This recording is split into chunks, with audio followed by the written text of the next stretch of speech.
Good morning student. आज हम आपके सामने लाए हैं फर्स्ट ईयर 11th का मीज़ोमेरिक प्रभाव, ऑर्गेनिक केमिस्ट्री का अनुनाद प्रभाव क्या होता है ना। जो ऑर्गेनिक रिएक्शन है एरोमेटिक, उनके अंदर हमको इसकी बहुत ज़रूरत पड़ेगी। तो हम समझते हैं बेटा मीज़ोमेरिक प्रभाव क्या होता है। मीज़ोमेरिक प्रभाव पाई बॉन्ड यानी पाई आबंध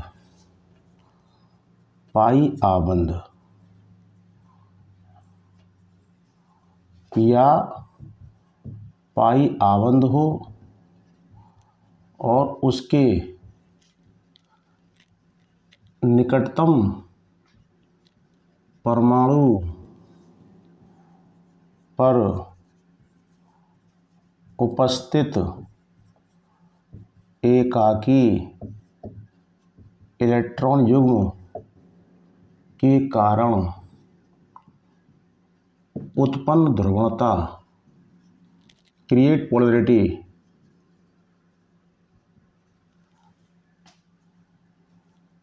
को ही मीज़ोमेरिक प्रभाव कहते हैं। जहाँ पाई आबंध हो,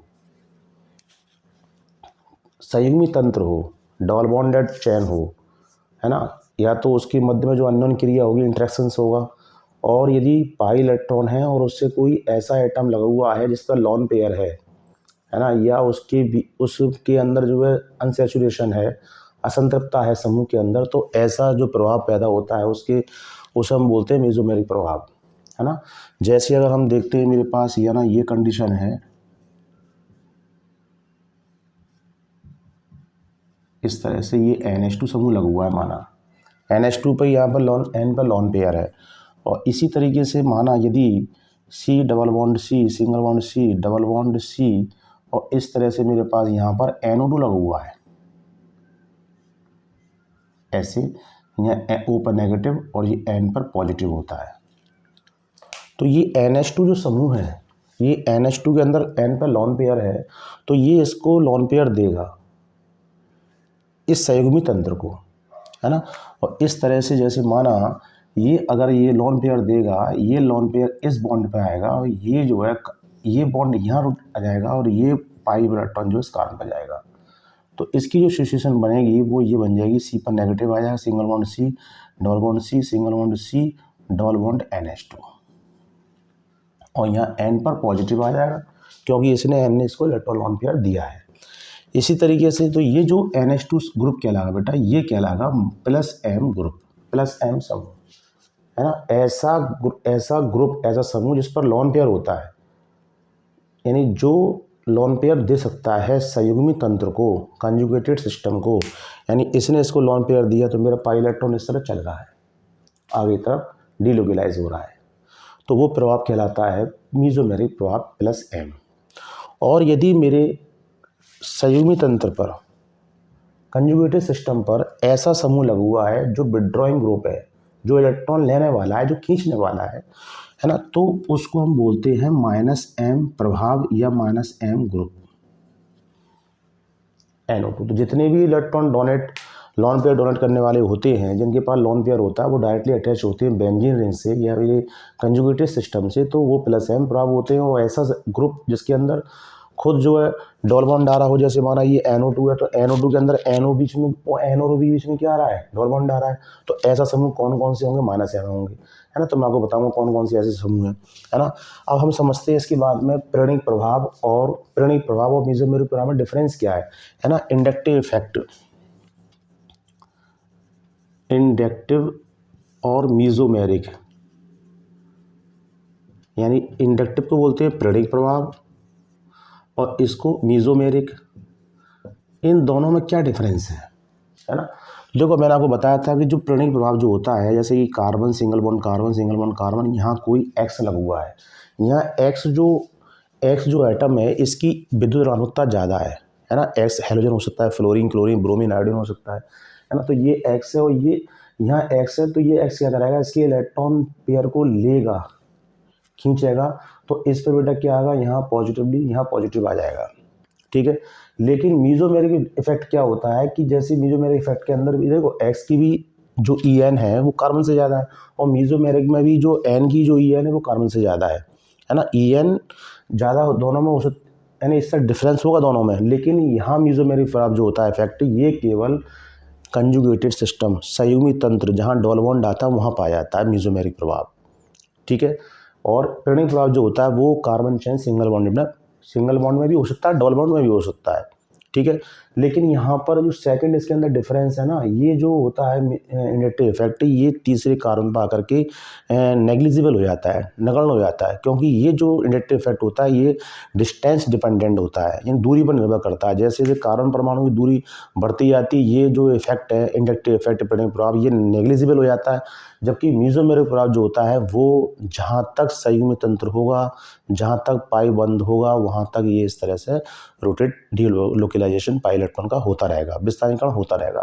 तो प्रणिक प्रभाव और मीजोमेरिक प्रभाव, प्रणिक प्रभाव डबल बॉन्डेड सिंगल बॉन्डेड दोनों में हो सकता है, और मीजो प्रभाव ओनली डबल बॉन्डेड में होगा, है ना, कंजुगेटेड सिस्टम में होगा, सिंगल बॉन्ड में नहीं होगा, ठीक है। यानी कि कोई ऐसा ग्रुप होगा कि वो प्लस एम भी शो कर सकता है और माइनस आई प्लस आई भी शो कर सकता है ना। वो कौन कौन से मैं आपको इस तरह समझा रहा हूँ, ठीक है। पहले तो हमको समझना है कि मीजोमेरिक प्रभाव क्या होता है। पाई आबंध यानी पाई बॉन्ड हो, है ना, या पाई आबंध यानी पाई आबंध के बीच में कोई अननोन क्रिया हो, या पाई आबंध उसके निकटतम परमाणु पर उपस्थित एकाकी इलेक्ट्रॉन युग्म को बोलते हैं लॉन पेयर, है ना, के युग्म के कारण उत्पन्न ध्रुवणता जो पोलरिटी पैदा होगी। यानी कि यहाँ पर भी पोलरिटी पैदा हो रही है बेटा, देखो यहाँ पर क्या आया पॉजिटिव, यहाँ क्या आया नेगेटिव, ध्रुवणता पैदा हो गई, और यहाँ पर भी ध्रुवणता पैदा हो रही है। हमको दोनों इफेक्ट एक से लग रहे हैं, है ना। लेकिन डिफरेंस क्या है कि ये ओनली कंजुगेटेड सिस्टम संयुग्मी तंत्र जहाँ होगा वहाँ पाया जाएगा, ये जो है हमारे पास दोनों में पाया जा सकता है। प्रणिक प्रभाव जो होता है वो एक दूरी, एक डिस्टेंस डिपेंडेंट है, दूरी पर निर्भर करता है, और ये जो होता है ये डिस्टेंस इंडिपेंडेंट होता है, ये दूरी पर निर्भर नहीं करता है, ठीक है।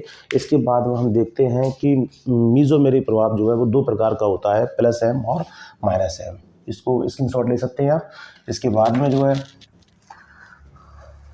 अब ये दो टाइप का जो होता है ना, यानी इसको एक बार और समझ सकते हैं। ये एन पर जो ये हमारे पास प्लस एम, और ये इस तरह से NO2 है, जो इलेक्ट्रॉन विड्रॉएंगे वो माइनस एम होगा, ठीक है।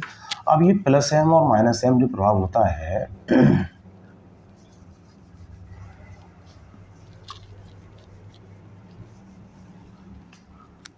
यानी कि plus M effect, plus M प्रभाव। अब प्लस एम प्रभाव जो होता है, प्लस एम इफेक्ट जो होता है, मीजोमेरिक इफेक्ट, इस तरह का ये अनुनाद है बेटा, है ना। मेसोमेरिक प्रभाव जो है ना, ये जो होता है ये वे समूह वाले योग देते हैं जिन समूहों में खुद पर लॉन पेयर होता है, ठीक है। और जिन पर लॉन पेयर होता है तो वो लॉन पेयर अपना कंजुगेटेड सिस्टम की तरफ देते हैं। जैसे मैंने अभी आपको NH2 वाला ग्रुप वाला एग्जाम्पल समझाया, कंजुगेटेड सिस्टम की तरफ देते हैं। ऐसा करने से क्या होता है कि यदि वो एरोमेटिक है तो वह जो कहलाता है वो ऑर्थो और पैरा डायरेक्टिंग ग्रुप कहलाता है। ऑर्थो पैरा निर्देशित होता है। ऑर्थो पैरा यानी कोई भी समूह आएगा जब एरोमेटिक कंपाउंड से तो वो ऑर्थो पैरा पाके लगेगा, ठीक है। जैसे हम देखते हैं, जैसे माना मेरे पास एक OH समूह है, OH समूह है ना, NH2 समूह है। ये कौन कौन से आपको याद करने पड़ेगा जो प्लस एम में होती हैं। NH2 है ना, NH2 पे देखो लॉन पेयर है, OCH3 है ना, ये आपका एल्कोक्सी, इस पर मतलब जो हमारे पास OCH3 पे लगा हुआ है ना। और हेलोजन में हमारे पास फ्लोरीन हो सकता है, फ्लोरीन पर इस तरह 3 लॉन पेयर होते हैं, क्लोरीन पर 3 लॉन पेयर इस तरह होते हैं ना, ब्रोमीन हो सकता है इस तरह, आयोडीन हो सकता है ना, इस तरह से ये हेलोजन हो सकते हैं। ये समूह जो होते हैं बेटा ये प्लस एम प्रभाव दिखाते हैं, है ना, प्लस एम प्रभाव दिखाते हैं। जैसे अगर हम देखें, जैसे माना मेरे पास फिनॉल है ना, ये फिनॉल को मैं इस तरह यहाँ से ले रहा हूँ, ये फिनॉल है,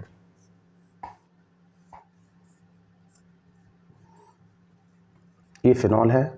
अब बेटा इसमें एक चीज़ और समझना हमको, जैसे फिनॉल के अंदर जो OH समूह है ना, देखो ये OH समूह जो है बेटा ये जो है प्लस एम प्रभाव दिखा रहा हूँ मैं, क्या बता रहा हूँ, ये प्लस एम है ना।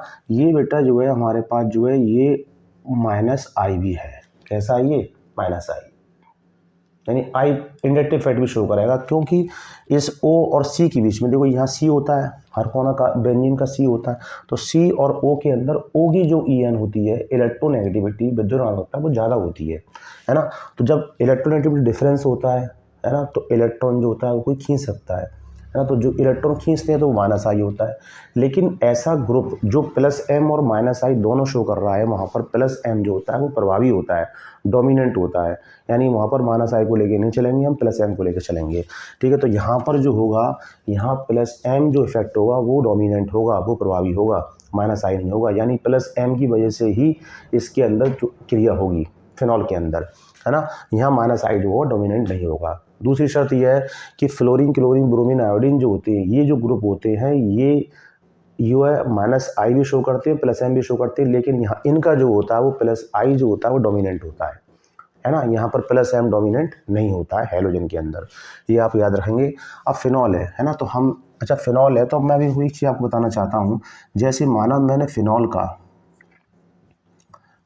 फिनॉल का माना नाइट्रेशन करा, HNO3 की प्रेजेंस, HNO3 से रिएक्शन कराई, तो HNO3 होता है बेटा HONO2, और HONO2 पर ये NO2 पॉजिटिव जो होता है ये कहलाता है इलेक्ट्रॉन स्नेही अभिकर्मक, इलेक्ट्रोफिलिक अभिकर्मक। अब सवाल इस बात का है कि ये जो इलेक्ट्रॉन स्नेही अभिकर्मक है, इलेक्ट्रोफिलिक रिएजेंट है, ये इस फिनॉल पर कहाँ अटैक करेगा, है ना, कहाँ अटैक करेगा। ठीक है, तो मैं कह रहा हूँ कि जैसे ये OH है, तो ये OH जो है बेटा ये ऑर्थो पैरा डायरेक्टिंग ग्रुप है, यानी कि ये जो NO2 समूह है जब इस पर प्रतिस्थापन करेगा तो वो ऑर्थो पर पैरा पर लगेगा। ठीक है, अब ये ऑर्थो पैरा क्या चीज़ है आपको ये भी थोड़ा समझना पड़ेगा। देखो मैं आपको बता रहा हूँ बेटा, जैसे ये माना मेरे पास बेंजीन है, ठीक है, ये बेंजीन है और यहाँ पर कोई ग्रुप लगा हुआ है, कोई समूह लगा हुआ है, ये समूह इनमें से हो सकता है, ये और माइनस एम वाले हो सकते हैं, ये समूह लगा हुआ है ना। तो उसकी ये जो साइड होती है, जैसे माना मैंने इसको 1 नंबर दिया, तो बेटा ये 2, ये 3, ये 4, ये 5, ये 6, तो 2 नंबर और 6 नंबर जो होगा, ये 2 नंबर और 6 नंबर जो होगा बेटा ये कहलाता है ऑर्थो। क्या कहलाता है? ऑर्थो, यानी कि ये जो साइड है यहाँ जो समूह लगेगा उसको हम बोलेंगे ऑर्थो। ठीक है ना। इसी तरीके से यदि, है ना, अब देखो इसमें एक चीज़ और बेटा, इसमें ये चीज़ समझनी है हमको, जैसे माना ग्रुप यहाँ लगा हुआ है, हाँ अगर ग्रुप यहाँ लगा हुआ है तो अब ऑर्थो ये कहलाएगा साइड वाला, क्योंकि अगर हम जब ग्रुप यहाँ लगा होता है वहीं से नंबरिंग करते हैं, तो यहाँ 1 होगा तो ये 2, ये 3, ये 4, ये 5, ये 6, तो 2 और 6 यहाँ होगा तो ये भी ऑर्थो कहलाएगा, है ना। ग्रुप कहाँ लगा हुआ है वहाँ से देखते हैं, है ना। अगर ग्रुप माना यहाँ लगा हुआ है, अगर ग्रुप यहाँ लगा हुआ है तो बेटा ऑर्थो, फिर ये कंडीशन होगी, ये ऑर्थो कहलाएगा। ठीक है, और ग्रुप के सामने जस्ट जो होता है बेटा पैरा होता है ना, और उसके बराबर में जो होता है वो मेटा होता है। जैसे दोबारा समझते हैं हम, जैसे हमारे पास ये ऑर्थो हो गया है ना, ये ऑर्थो हो गया, मैंने क्या बताया था कि ग्रुप जहाँ होता है उसी से नंबर 1 लेकर के ऑर्थो पैरा मेटा डिसाइड करते हैं, है ना। जैसे अगर ग्रुप यहाँ हुआ तो ऑर्थो ये साइड में होगा, है ना, मेटा फिर ये साइड होगी और पैरा ये साइड होगी। अगर ग्रुप यहाँ हुआ तो ऑर्थो ये साइड होगी, है ना, पैरा ये साइड होगी, मेटा ये साइड होगी, इस तरह आपको समझना है। ठीक है, और अब जैसे माना मैंने ग्रुप यहाँ माना है और ऑर्थो बारे में आपको बताते 2,6, मेटा जो होगा यहाँ पर, ये मेटा जो होगा बेटा 3,5 होगा मेटा। मेटा को हम इस तरह एम से शो करेंगे, ऑर्थो को ओ से शो करेंगे और पैरा को पी से शो करेंगे। ठीक है, पैरा में क्या होगा, यदि ग्रुप हमारे पास यदि ग्रुप यहाँ रखा हुआ है तो ये जो कंडीशन होगी बेटा 1 2 3 4 नंबर की जो कंडीशन होगी इसको हम बोलेंगे पैरा। पैरा को पी से प्रदर्शित करते हैं। ठीक है, जब भी ऑर्थो सब्स्टिट्यूट बनता है तो संग में पैरा भी बनता है ना। ऐसा नहीं है कि ऑर्थो बन जाएगा पैरा नहीं बनेगा, दोनों रूप संग बनेंगे और मेटा अकेला बनता है, ये आपको दिमाग फिट करना पड़ेगा। ये ग्रुप लगा हुआ है, ऑर्थो जब भी बनेगा पैरा बनेगा। जैसे अब जैसे माना ये रिएक्शन है और ये रिएक्शन हम नाइट्रिक एसिड से इसकी रिएक्शन करा रहे हैं, इस रिएक्शन को हम बोलते हैं नाइट्रीकरण। क्या बोलते हैं? नाइट्रीकरण बोलते हैं। तो नाइट्रीकरण के अंदर जो NO2 पॉजिटिव है, it is the electrophilic reagent. यह एक इलेक्ट्रोफिलिक यानी इलेक्ट्रॉन स्नेही अभिकर्मक होता है। इलेक्ट्रॉन स्नेही अभिकर्मक जो होता है वो इस बेंजीन पर जब अटैक करेगा तो उससे प्रतिस्थापन करेगा, यानी ये NO2 समूह इस पर अटैक करेगा। तो जब ये NO2 समूह इस पर अटैक करेगा तो अब आपको मैं ये बता रहा हूँ कि ये ऑर्थो पैरा यानी कि प्लस एम वाले जो होते हैं बेटा वो ortho and para directing group होते हैं, निर्देशित ग्रुप होते हैं। यानी कि मतलब कहने का ये है कि ये जो ऑर्थो पैरा यानी कि ये जो प्लस एम वाला है ये इस समूह को निर्देशित कर रहा है कि आप मेरे ऑर्थो पैरा पे आगे लगो, यानी NO2 पॉजिटिव ऑर्थो पे आगे लगेगा और एक पैरा पे आगे लगेगा। तो यहाँ पर अगर हम यहाँ NO2 लगा देंगे तो ये हो गया ऑर्थो नाइट्रोफिनॉल, है ना, और प्लस प्लस यहाँ संग में एक पैरा रूप और बनेगा बेटा। यहाँ पर जो फिर ये NO2 जो होगा वो यहाँ पैरा पर लग जाएगा, इस तरह से, यानी दो दो बनेंगे उत्पाद, ऑर्थो वाला और पैरा वाला। इसको बोलेंगे ऑर्थो नाइट्रोफिनॉल, है ना। पैरा हमने नाइट्रो पहले क्यों लिया है, क्योंकि नाइट्रो की जो वरीयता है वो OH से कम है, तो पहले ये ऑर्थो नाइट्रो बोला जाएगा, ऑर्थो नाइट्रोफिनॉल, और इसको बोला जाएगा पैरा नाइट्रोफिनॉल, है ना। ये ऑर्थो नाइट्रोफिनॉल और ये पैरा नाइट्रोफिनॉल, बात समझ आ गई, ठीक है। चूँकि यहाँ पर हमने एक लिया है और यहाँ जब बनना है दो है, तो बेटा यहाँ पर हमको ये दो करने पड़ेंगे, और दो NO2 अटैक करें तो हमको ये दो करने पड़ेंगे। तो दो NO2 जब लग रहे हैं, यानी एक NO2 लगेगा यहाँ पर तो एक H निकलेगा, एक H निकला हुआ यहाँ से, फिर एक NO2 यहाँ लगा होगा दूसरी जगह तो एक H निकल, दो H निकल गए, है ना। तो दो H निकल जाएंगे, तो इसी तरीके से यहाँ पर बेटा +2H2O और हो जाएगा, है ना। यानी मतलब मैं आपको समझाना चाहता हूँ, जैसे माना ये फिनॉल है ना, और फिनॉल पे ये OH है। अब मैंने यहाँ NO2, अब फिनॉल का सूत्र क्या होता है इसका, C6H5OH, ये फिनॉल का सूत्र है। अब मैंने माना यहाँ NO2 और लगा दिया, तो NO2 लगाने से क्या होगा कि यहाँ पर ये हो जाएगा C6H4 हो जाएगा, है ना। जैसे जैसे बेंजीन के ऊपर समूह लगते जाते हैं एक H कम होता जाता है, तो ये OH होगा और यहाँ पर ये NO2 होगा। तो NO2 लगने से एक H कम और हुआ है, OH लगने से तो बेंजीन पर एक H कम हुआ तो C6H5 हो गया, फिर एक NO2 और लगा तो ये C6H4 होगा, तो ये कहलाएगा C6H4OH NO2, ये कहलाएगा C6H4OH NO2। इसी प्रकार से C6H4OH NO2, है ना। दोनों तरफ से एक एक H कम हुआ है, यहाँ पर H का जब कम हुआ है तो दो जब समूह दो बन रहे हैं तो दो H कम होंगे, तो दो HJ और दो OHJ, तो क्या बन जाएगा 2H2O, और तो पैरा रूप बन गए, है ना। नाइट्रो पहले क्यों बोला, क्योंकि नाइट्रो की जो वरीयता है वो OH से कम है, OH की अधिक वरीयता है। ये क्रियात्मक समूहों का आपको ऑर्डर हम पहले आपको याद कराया है, आप इनको याद करें, है ना। तो ये ऑर्थो नाइट्रोफिनॉल, है ना, और ये पैरा नाइट्रोफिनॉल की नंबरिंग इनसे की आ गई 1, 2, 3, 4, 5, 6, तो 2 नंबर पे आवे या 6 नंबर पे आवे तो ऑर्थो कहलाएगा। तो 2 नाइट्रोफिनॉल भी कह सकते हैं, ऑर्थो नाइट्रोफिनॉल भी कह सकते हैं। ऐसे ही यहाँ पर 1, 2, 3, 4 नंबर पर आएगा तो 4 का मतलब 4 नाइट्रोफिनॉल कह सकते हैं या पैरा नाइट्रोफिनॉल कह सकते हैं। तो +M समूह जो होगा बेटा वो ऑर्थो एंड पैरा मतलब जो है इफेक्ट देख ऑर्थो एंड पैरा रूप बनाएंगे, ठीक है। ये हो गया। अब ये ऑर्थो पैरा क्यों बनाते हैं ये मैं आपको बता रहा हूँ, है ना। यानी कि जब +M होता है तो ऑर्थो पैरा पे ही NO2 समूह या SO3H समूह या Br पॉजिटिव क्यों अटैक करता है ना। ये बेटा इलेक्ट्रॉन स्नेही प्रतिस्थापन क्रिया दिखाते हैं कौन, एरोमेटिक में बेंजीन है। इलेक्ट्रॉन स्नेही प्रतिस्थापन का मतलब ये होता है कोई इलेक्ट्रॉन स्नेही अभिकर्मक। तो इलेक्ट्रॉन स्नेही अभिकर्मक में जब हम नाइट्रीकरण कराएंगे, ये इलेक्ट्रॉन स्नेही अभिकर्मक क्रिया बेटा 3 होती है ना, नाइट्रीकरण, सल्फोनीकरण, हैलोजनीकरण, है ना। नाइट्रीकरण होता है HNO3 से, सल्फोनीकरण होता है H2SO4 से, कंसंट्रेट H2SO4 से। तो वहाँ पर बेटा जो समूह होता है H2SO4 का मतलब क्या हो गया, H2SO4 का मतलब हो गया SO3HOH, है ना। और एक होता है हैलोजनीकरण, तो हैलोजनी के अंदर जैसे हमारा Cl2 है तो ये टूटेगा Cl पॉजिटिव में और Cl नेगेटिव में, है ना। तो ये तीनों, ये 1, 2 और ये 3, ये नाइट्रीकरण, ये सल्फोनीकरण, ये हैलोजनीकरण। तो नाइट्रीकरण में NO2 पॉजिटिव अटैक करेगा, सल्फोनीकरण में SO3H अटैक करेगा, और क्लोरीनीकरण में या हैलोजनीकरण में Cl पॉजिटिव अटैक करेगा ऑर्थो पैरा पर, यदि +M समूह कोई बैठा हुआ है बेंजीन के ऊपर, ठीक है। अब ये ऑर्थो पैरा पे क्यों अटैक करता है, ऑर्थो पैरा पे इसलिए अटैक करता है क्योंकि अभी मैं इसमें अनुनाद दिखाऊंगा आपको रेजोनेंस, तो वहाँ पर ऑर्थो पैरा पर इलेक्ट्रॉन डेंसिटी बढ़ जाती है, इलेक्ट्रॉन डेंसिटी बढ़ जाती है। तो आपको ये भी समझना होगा, है ना। तो +M के अंदर क्यों ऑर्थो पैरा पे इलेक्ट्रॉन डेंसिटी बढ़ती है, -M जब होता है तो ऑर्थो पैरा पे इलेक्ट्रॉन डेंसिटी नहीं बढ़ती है, मेटा पे इलेक्ट्रॉन डेंसिटी यानी ऑर्थो पैरा पे इलेक्ट्रॉन डेंसिटी कम हो जाती है। तो देखो ये मेरे पास OH समूह है, तो यहाँ क्या होता है, देखो यहाँ ये लोन पेयर जो है बेटा, ये लोन पेयर, अब ये बेंजीन जो है ये संयुग्मित तंत्र है, कंजुगेटेड सिस्टम है। तो लोन पेयर जो है देखो बेटा ये इधर की तरफ जाएगा, ये बॉन्ड है, इस बॉन्ड डबल बॉन्ड करेगा, और ये जो पाई इलेक्ट्रॉन है वो इसी कार्बन पर आएगा बेटा, ये हर कोना कार्बन का होता है, कार्बन है। तो ऐसा जब करेंगे, ये जो ये तो तीर लगाया, ये जो तीर है ये अनुनाद का सिंबल है, रेजोनेंस का, है ना। तो इस तरह से को लगाएंगे हम, तो ये इस तरह से। अब देखो यहाँ पर क्या हुआ, यहाँ डबल बॉन्ड आ गया और ये OH, चूँकि O ने लॉन पेयर दिया है तो इसीलिए इस पर क्या आ जाएगा, पॉजिटिव चार्ज आ जाएगा, और यहाँ पर क्या आ जाएगा, नेगेटिव। यानी ये पाई इलेक्ट्रॉन यहाँ आया, समझने की कोशिश करना, ये पाई इलेक्ट्रॉन जब इस कार्बन पर आया तो जहाँ पाई इलेक्ट्रॉन जाएगा जिस कार्बन पर, उसको इलेक्ट्रॉन घनत्व बढ़ जाएगा, तो इस पे इलेक्ट्रॉन घनत्व बढ़ जाए तो ये नेगेटिव हो जाएगा। देखो क्या हो रहा है कि जैसे समझने की कोशिश करना, जैसे ये सी है और ये ओ एच है, ये जो सी है ना, और ये पाई इलेक्ट्रॉन है ना, इस तरह की कंडीशन इसकी है। मैं आपको समझाना चाह रहा हूँ इस चीज़ को। देखो जब ये पाई इलेक्ट्रॉन इस कार्बन पर आएगा, है ना, तो इस कार्बन पर आने से क्या होगा, इस कार्बन पर आने से क्या होगा कि इस पर ये नेगेटिव चार्ज ये आ गया, जो मैंने रखा नेगेटिव चार्ज ये आ गया। अब क्या होगा कि जब ये पाई इलेक्ट्रॉन यहाँ से गया होगा तो इस पर नेगेटिव चार्ज आया होगा, तो इस पर पॉजिटिव भी आया होगा, पॉजिटिव भी आया है।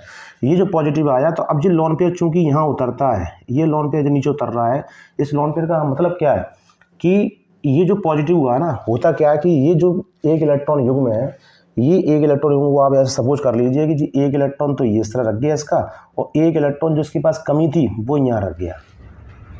ये दोनों इलेक्ट्रॉन ही जो होते हैं वो इस तरह रख जाते हैं, और रख कर क्या कर लेते हैं इसको डबल बॉन्ड, यानी एक बॉन्ड ये रहा और एक बॉन्ड इसकी वजह से हो जाता है।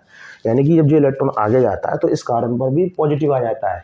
इस कार्बन जब पॉजिटिव आता है तो इस पॉजिटिव कौन खत्म करता है, ये लोन पेयर। ये लोन पेयर का एक इलेक्ट्रॉन मान लो इस कार्बन पर आ गया, है ना, यानी इसके पास कमी थी वो पूरी हो गई। तो ये जब ये कमी पूरी हो जाएगी तो ये पॉजिटिव भी यहाँ क्या होता है, खत्म हो जाता है। तो यहाँ पॉजिटिव रखते नहीं है यहाँ पर इस कार्बन पर, है ना।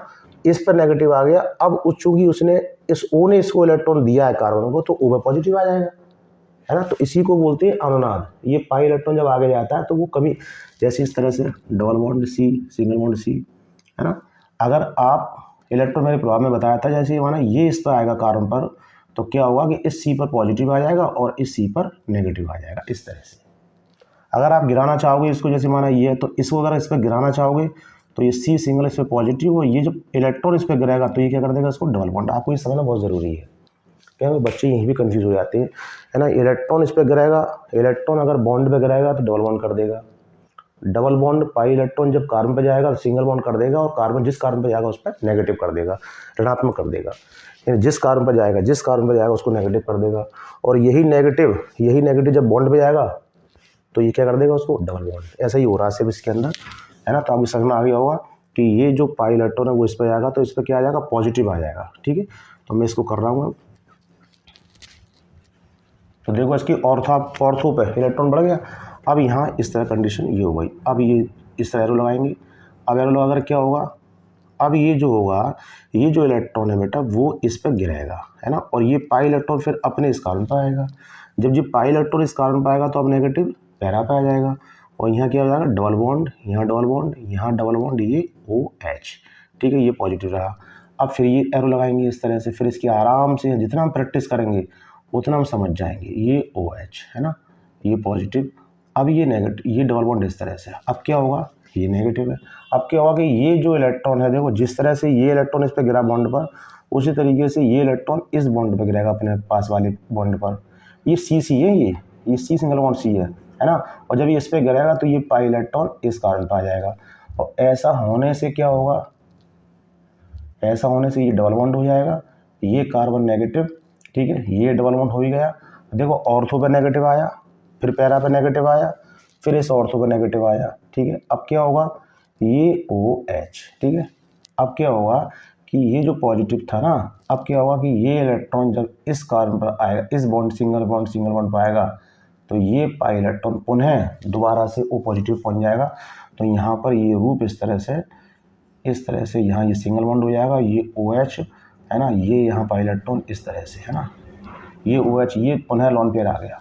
इसमें आपको क्या चीज़ समझ में आई, इसमें एक तो रेजोनेंस हो रहा है, अनुनाद हो रहा है। देखो इस रूप को देखो और इस रूप को देखो, यहाँ पाई इलेक्ट्रॉन है बट यहाँ पाई इलेक्ट्रॉन नहीं है, यहाँ पाई इलेक्ट्रॉन नहीं है, यहाँ पाई इलेक्ट्रॉन है, यहाँ पाई इलेक्ट्रॉन है, यहाँ पाई इलेक्ट्रॉन नहीं है, यहाँ पाई इलेक्ट्रॉन नहीं है, यहाँ पाई इलेक्ट्रॉन है ना, यहाँ पाई इलेक्ट्रॉन है, यहाँ नहीं है, यहाँ नहीं है, यहाँ है। यानी इस रूप से, बेंजीन के इस रूप से या फिनॉल के इस रूप से इस रूप में आने में, इस रूप से इस रूप में आने में, इस रूप से इस रूप में आने में 1 2 3 ये स्ट्रक्चर और एक्स्ट्रा हुई है। इन्हीं हम संरचनाओं को बोलते हैं अनुनादी संरचना। क्या बोलते हैं, अनुनादी संरचना, रेजोनेंस स्ट्रक्चर। ये RS है इसकी, क्या कहलाएंगे, ये रेजोनेटिंग स्ट्रक्चर, ये अनुनादी संरचना है। इसका जो एक मेन हाइब्रिड है, जो संकर संरचना होगी, वो मैं आपको समझा रहा हूँ यहाँ पर। यानी इसका जो निचोड़ है, देखो पाई इलेक्ट्रॉन का डिलोकेलाइजेशन हुआ है, पाई इलेक्ट्रॉन का विस्थानीकरण हुआ है, तो हम इस पाई इलेक्ट्रॉन को इस तरह से हम दिखा सकते हैं, ये इस तरह थोड़ा सा।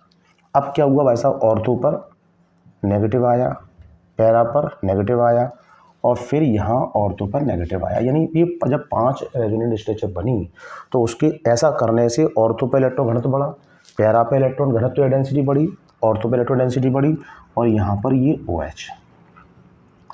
अब समझने की कोशिश करना, मैं आपको बताना चाह रहा हूँ, जैसे मैंने अभी आपको बताया था कि +m जो प्रभाव होता है वो ऑर्थो पैरा निर्देशित समूह होते हैं, ऑर्थो पैरा पे। यानी कहने का मतलब ये है, जैसे मैंने अभी आपको बेटा अब आपकी समझ में आ जाएगा, जैसे मुझे नाइट्रीकरण कराना है तो नाइट्रीकरण में क्या होगा, ये जो NO2 पॉजिटिव है, मुझे बताइए अब ये NO2 पॉजिटिव का मतलब क्या है, इसके पास इलेक्ट्रॉनिक कमी है ना, इलेक्ट्रॉन सीकिंग, इलेक्ट्रॉनिक कमी है, तो ये इस पर अटैक करेगा बहन, इस पर। तो ये अटैक कहाँ करेगा, जहाँ अधिकता है उस कार्बन पर अटैक करेगा, जहाँ अधिकता नहीं है वहाँ अटैक करेगा। भाई ये गरीब पर्सन है, वो कहाँ जाएगा, अमीर की तरफ अटैक्ट होगा। तो ये जो कार्बन है इसके ऑर्थो पर और पैरा पे जो कार्बन है, यहाँ इलेक्ट्रॉन घनत्व बढ़ रहा है, तो ये NO2 पॉजिटिव इसलिए इन पर अटैक करेगा। और जब अटैक करेगा तो ये 2 रूप मैंने अभी आपको बताए थे शुरुआत करने से पहले, इसको बताने से पहले बताए थे मैंने आपको, याद हो बेटा, यहाँ जी OH और यहाँ जी OH, तो यहाँ पर एक बार NO2 लगेगा, ये NO2 एक बार यहाँ लगेगा है, और एक बार लगेगा यहाँ पर। बात समझ आ रही है पॉइंट, है ना। तो ये ऑर्थो नाइट्रोफेनॉल, ये पैरा नाइट्रोफेनॉल, यानी कि ये कोई सा भी समूह इसके अंदर होगा, जरूरी नहीं है कि OH ही होगा। अगर NH2 यहाँ होगा तो एनिलीन, अगर OCH3 यहाँ होगा तो एनिसॉल, अगर F होगा बेंजीन के ऊपर फ्लोरोबेंजीन, अगर Cl होगा क्लोरोबेंजीन, Br होगा ब्रोमोबेंजीन, आयोडोबेंजीन, इस तरह से हम पता लगा सकते हैं। तो ये ऑर्थो नाइट्रोफेनॉल, पैरा नाइट्रोफेनॉल, और प्लस यहाँ पर 2H2O, क्योंकि 2H2O जो होता है वो 2H और 2OH है ना। तो 2OH तो हमको यहाँ से मिल गई, ये 2 कर देंगे हम, ये 2OH और 2H कहाँ से आए, जब NO2 इन पर अटैक करा तो प्रतिस्थापन हुआ किसका, H का, सब्स्टिट्यूशन हुआ, तो 2 जो H निकलेंगे वो 2OH से क्रिया करके 2H2O बना देंगे। बात समझ नहीं आई। तो यहाँ पर जब भी ये +m समूह वाला कोई होगा रिएक्शन तो वहाँ ऑर्थो पैरा बनेंगे 2 ग्रुप, तो ये मेसोमेरिक प्रभाव कहलाएगा। ठीक है, तो इसका आपकी समझ में आ गया होगा। ये जिस तरह से ये अन्नाद आपको दिखाना है, आपको आना चाहिए। जितनी आप रफ पर प्रैक्टिस करोगे उतनी जल्दी आप इसको सीख सकते हो, है ना, क्योंकि मेरे बताने से तो आप इतना अपने नहीं सीखोगे, जितना आप खुद प्रैक्टिस करोगे, सेल्फ स्टडी जो करोगे तो आप इस अनुनादी संरचनाओं को बना सकते हो, है ना। ठीक है, ये हो गया हमारे पास +m वाला। ठीक है, अच्छा अगर मैं आपसे पूछूं, बताइए, अब मैं आपसे एक क्वेश्चन ऐसा पूछ लूँ कि ये +m प्रभाव आपने पढ़ लिया, अब मुझे बताओ, जैसे माना यदि अब मेरे पास माना OCH3 एनिसॉल है और इसका माना मैं क्लोरीनेशन करा रहा हूँ, Cl2 से क्रिया करा रहा हूँ, तो Cl2 क्या होता है, Cl पॉजिटिव Cl नेगेटिव। ठीक है, ये एनिसॉल है, इसका नाम है एनिसॉल, एनिसॉल, एनिसॉल। अब ये Cl पॉजिटिव है, ये इलेक्ट्रॉन इसलिए अभिकर्मक है, ये इस पर अटैक करेगा, कहाँ अटैक करेगा, OCH3 समूह कैसा है, +m वाला, ये हमको पहचान करना है। O पे वो लोन पेयर है, N पे लोन पेयर है, O पे लोन पेयर है, सब पे लोन पेयर है। ऐसा समूह जिस पे लोन पेयर होगा वो प्लस ऑर्थो पैरा +m होगा। ठीक है, तो यहाँ जो Cl अटैक करेगा बेटा, वो अटैक करेगा हमारे पास यहाँ OCH3, यहाँ ऑर्थो पे करेगा, है ना, और प्लस, है ना, यहाँ OCH3 ये पैरा पे करेगा, तो इसको बोलेंगे ऑर्थो क्लोरो एनिसॉल, इसको बोलेंगे पैरा क्लोरो एनिसॉल। बात समझ आ गई। तो ये +m प्रभाव के समूह आपको याद करने, OH, NH2, OCH3 और फ्लोरो क्लोरो ब्रोमो आइडो। ठीक है, इसके बाद में हम देखते हैं -m।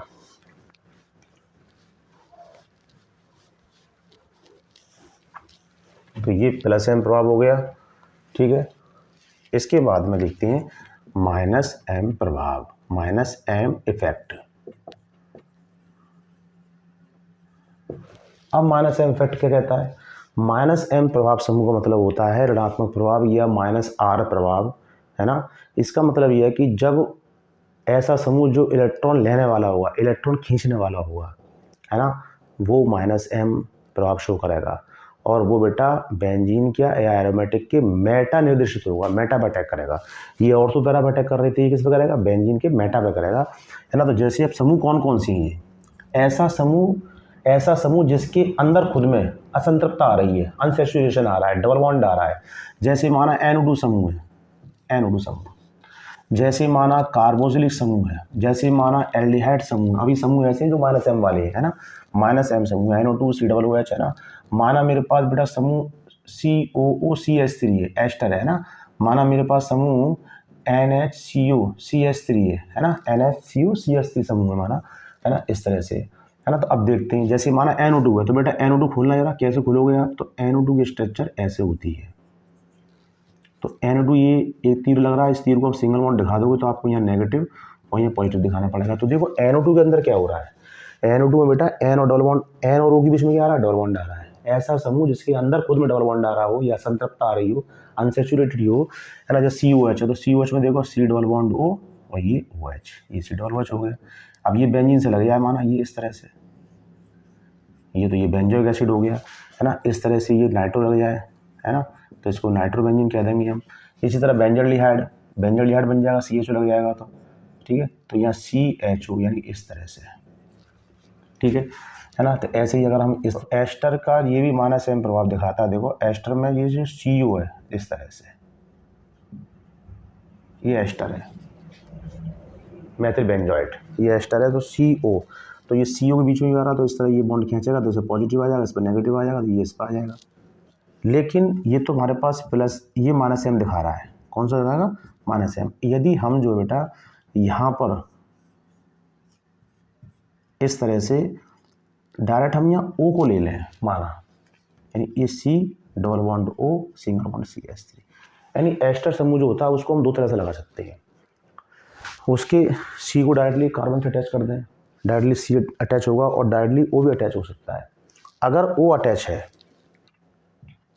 इस तरह से, ये O अटैच है, तो अब ये क्या हुआ कि यहाँ पर ये +M शो करेगा, +M, हाँ, एस्टर वाला एसिटाफेनॉन एस्टर, सॉरी एस्टर, है ना। तो ये इस तरह से ये +M शो करेगा और ये -M शो करेगा। आपको यहाँ समझना पड़ेगा इस चीज़ को, ठीक है, क्योंकि लोन पेयर इसका नीचे उतर रहा है बेंजीन की तरफ, संयुग्म तंत्र की तरफ, ये संयुग्म तंत्र से जा रहा है। तो मैंने आपको ये बताया कि हमारे पास -M प्रभाव वाले समूह कौन कौन से हैं, ठीक है। तो -M समूह हमारे पास NO2 COOH CHO C ester, इस तरह से, जिनके अंदर जो है एक CN हो जाएगा, CN, है ना, CN भी हो जाएगा, तो CN ट्रिपल बॉन्ड N होता है, C ट्रिपल बॉन्ड N, इसके अंदर भी ट्रिपल बॉन्ड आ रहा है ना।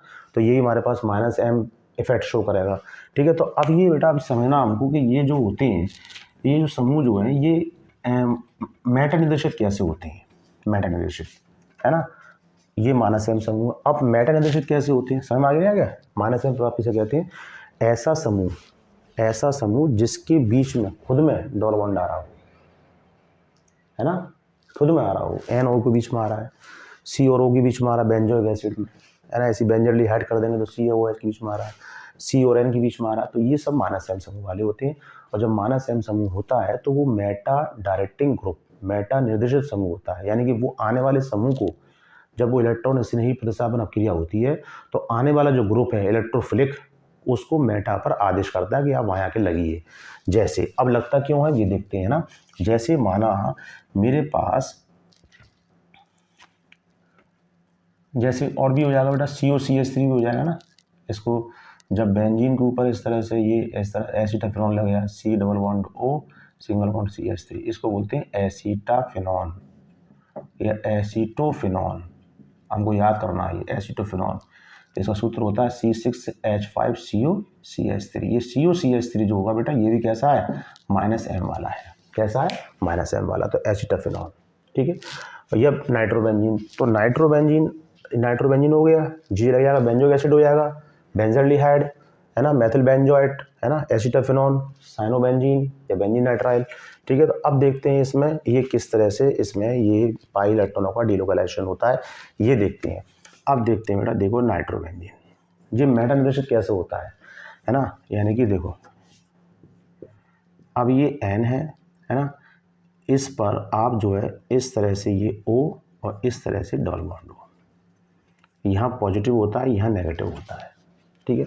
अब क्या होगा इसमें, इस तरह से बना लो, आराम से बनाना है, कोई दिक्कत नहीं करनी है। क्या करना है कि देखो ये N और O में O की जो इलेक्ट्रोनेगेटिव होती है वो ज़्यादा होती है, तो O इलेक्ट्रॉन पाई इलेक्ट्रॉन को लेगा, है ना। जब ये लेगा तो ये पाई इलेक्ट्रॉन ये सिंगल बॉन्ड जो है इसको डबल बॉन्ड करेगा, तो यहाँ डबल बॉन्ड कर दिया इसने N, ये सिंगल बॉन्ड O, ये O पर नेगेटिव, ये O पर ये वाला नेगेटिव और ये N पर पॉजिटिव, है ना।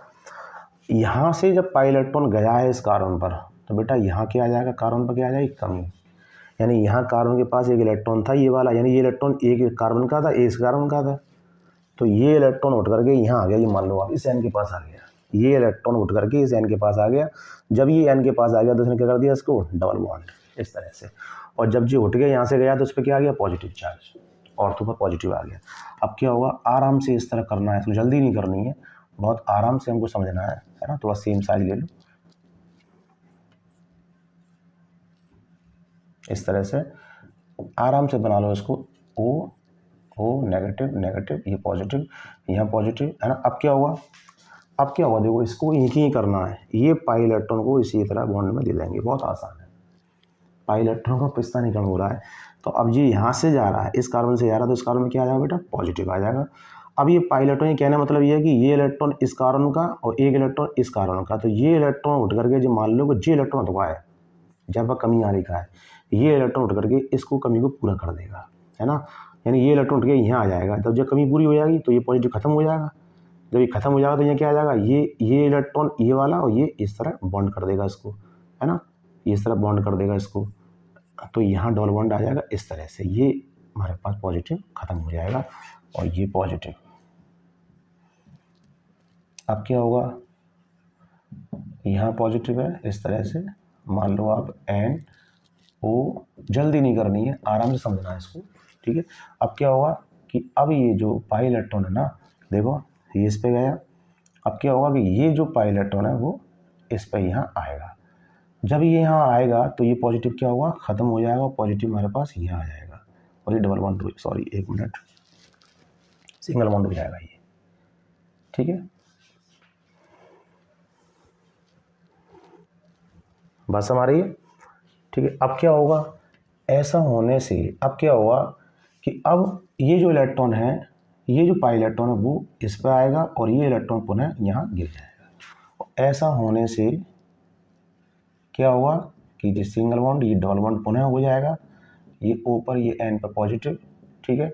और यहाँ हमारे पास बॉन्ड इस तरह से, ये बॉन्ड, एक मिनट जरा समझते हैं, ये बॉन्ड जब यहाँ आया तो बेटा ये बॉन्ड हो जाएगा इस तरह से, ठीक है। तो ये बॉन्ड यहाँ रहेगा हमारे पास, यानी कि ये बॉन्ड जो है पाई इलेक्ट्रॉन जब इस पर गिरेगा तो ये डबल बॉन्ड हो जाएगा, जब ये डबल बॉन्ड हो जाएगा तो ये पॉजिटिव। अब क्या होगा, अब ऊपर से बैक सप्लाई मान लो, तो ये इलेक्ट्रॉन यहाँ आएगा, ये इसमें डबल बॉन्ड कर देगा, है ना। तो यहाँ में क्या दिख रहा है, यहाँ हमको इसकी जो हाइब्रिड स्ट्रक्चर है क्या दिख रहा है, ये पाई इलेक्ट्रॉन को हमने डॉट डॉट से बनाया है ना। यहाँ पॉजिटिव ऑर्थो पर, फिर पैरा पर पॉजिटिव, फिर ऑर्थो पर पॉजिटिव, ठीक है। और ये N, ऑर्थो पैरा पर -M होने से ऑर्थो पैरा पर इलेक्ट्रॉन डेंसिटी कम हुई है, इलेक्ट्रॉन घनत्व कम हुआ है ना। ये इलेक्ट्रॉन पॉजिटिव है। अब जैसे माना, अभी मैंने आपको बताया था, जैसे माना मैं इसका नाइट्रीकरण ही करा रहा हूँ, है ना, तो नाइट्रीकरण किससे होता है, HNO3 से होता है, तो ये HO और ये NO2 पॉजिटिव नाइट्रीकरण।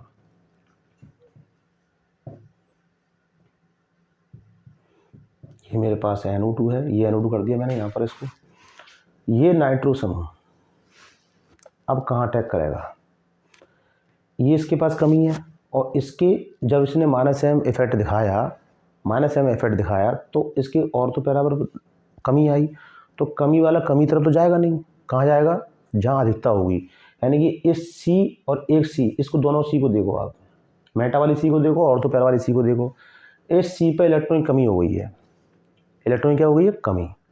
बात हमारी, यानी 4 इलेक्ट्रॉन कार्बन के होने चाहिए, कितने रह गए, 3, और यहाँ पर C पर उसके कंपेयर में इलेक्ट्रॉन बने हुए हैं कार्बन के, तो जहाँ अधिकता है वहाँ अटैक करता है। ये कहाँ अटैक करेगा, मेटा पर, तो ये मेटा पर अटैक करेगा।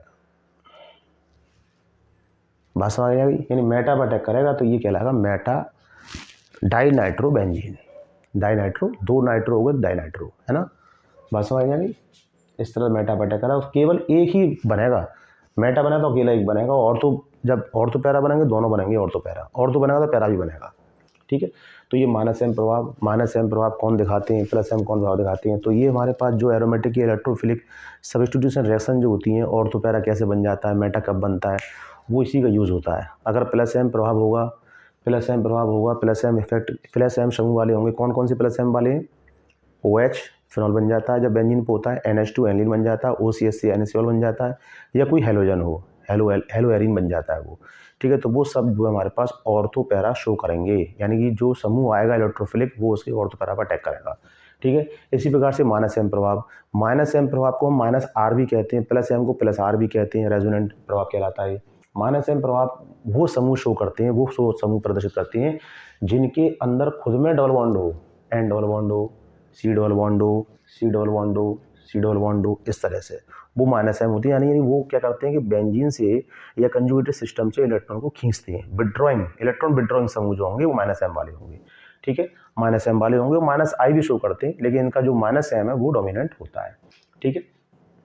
तो इस तरह से अब फिर सवाल इस बात का है कि जो माइनस एम इफेक्ट जो शो करते हैं वो मेटा डायरेक्टिंग ग्रुप होती हैं। तो मेटा पे क्यों होती हैं, क्योंकि जब इनके अंदर रेजोनेंस होता है, तो रेजोनेंस होने से क्या होता है कि बेटा देखो यहाँ पर रेजोनेंस जब होता है तो उसके ऑर्थो और पैरा पर इलेक्ट्रॉन डेंसिटी कम हो जाती है, इलेक्ट्रॉन घनत्व तो कम हो जाता है। तो इलेक्ट्रॉन घनत्व कम हो जाता है, तो जो अब हम रिएक्शन कराएंगे इलेक्ट्रोफिलिक अभिक्रिया, तो इलेक्ट्रॉन स्नेही अभिकर्मक क्रिया कराएंगे। कौन कौन सी होती है इलेक्ट्रॉन स्नेही अभिकर्मक प्रतिस्थापन अभिक्रियाएं, 3 प्रकार की, सल्फोनीकरण, नाइट्रीकरण और हैलोजनीकरण। तो नाइट्रीकरण करा रहे हैं, तो नाइट्रीकरण में NO2 अटैक कहाँ करेगा, केवल मेटा पर करेगा, ना कि ऑर्थो पैरा पर।